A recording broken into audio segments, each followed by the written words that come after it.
Free সিম কিনছেন নাকি 10 টাকা 20 টাকা 50 টাকায় সিম কিনছেন? নিজেকে বিপদে ফেলছেন না তো? কিভাবে বিপদ হতে পারে? আপনাদের ছোট্ট একটা মানে আইডিয়া দেই কিভাবে কিভাবে এই ফ্রি সিম নিয়ে বিপদ হতে পারে। আপনারা দেখবেন যে রাস্তাঘাটে ছাতার নিচে ছেলেরা মেয়েরা তারা সিম বিক্রি করছে বিভিন্ন অফার দিয়ে, কোনো টাকা লাগবে না, ফ্রি সিম, বা 10 টাকায় সিম, 20 টাকায় সিম, 50 টাকায় সিম। এই সিম নিচ্ছেন মানে একটা কঠিন বিপদের সম্মুখীন হতে পারেন। কিভাবে? আপনারা দেখবেন সিমটা যখন আমরা কিনতে যাই বা ওদের অফারে পা দিই, তখন ওরা এনআইডি কার্ডের নাম্বার টাম্বার চাইবে, সব কিছু দেওয়ার পরে বলবে যে ফিঙ্গারপ্রিন্ট দেন। ফিঙ্গারপ্রিন্ট দিচ্ছি, একবার দুইবার তিনবার, একসময় আপনাকে বলবে যে সার্ভারের সমস্যা, রেজিস্ট্রেশন হচ্ছে না, অথবা 3-4টা নেওয়ার পরে একটা সিম আপনাকে দিবে।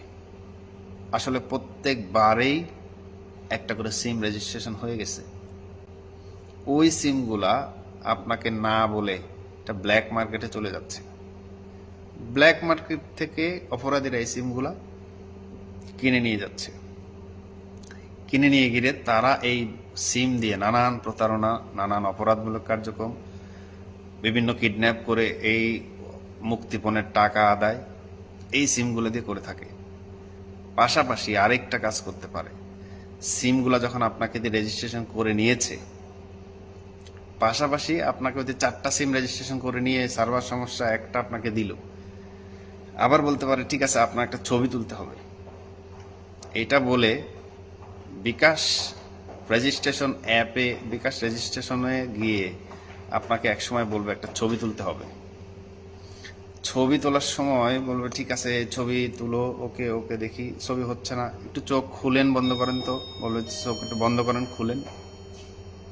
এটার বিকাশের ভাষা বলে পিং করা। এরকম এরকম করার সাথে সাথে আপনার এই বিকাশ অ্যাপ চিনে ফেলবে যে হ্যাঁ আপনার এনআইডি কার্ডের সাথে আপনার ছবি ম্যাচ করছে এবং পিং করছেন, মানে রেজিস্ট্রেশনটা হয়ে যাবে। তাহলে কি হলো, আপনার সিমও গেল আপনার নামে, আবার বিকাশ রেজিস্ট্রেশনও হয়ে গেল। আপনি তো সিম একটা ফ্রিতে পেয়েই খুশি হয়ে যেতে পারেন, কঠিন খুশি, একটা ফ্রিতে সিম পাইছে, আজকে মন একদম ফুরফুরা, এটা দিয়ে প্রিয়জনের সাথে কথা বলবো।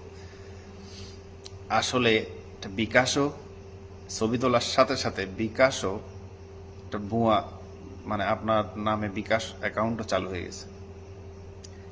এরপরে অপরাধী চক্ররা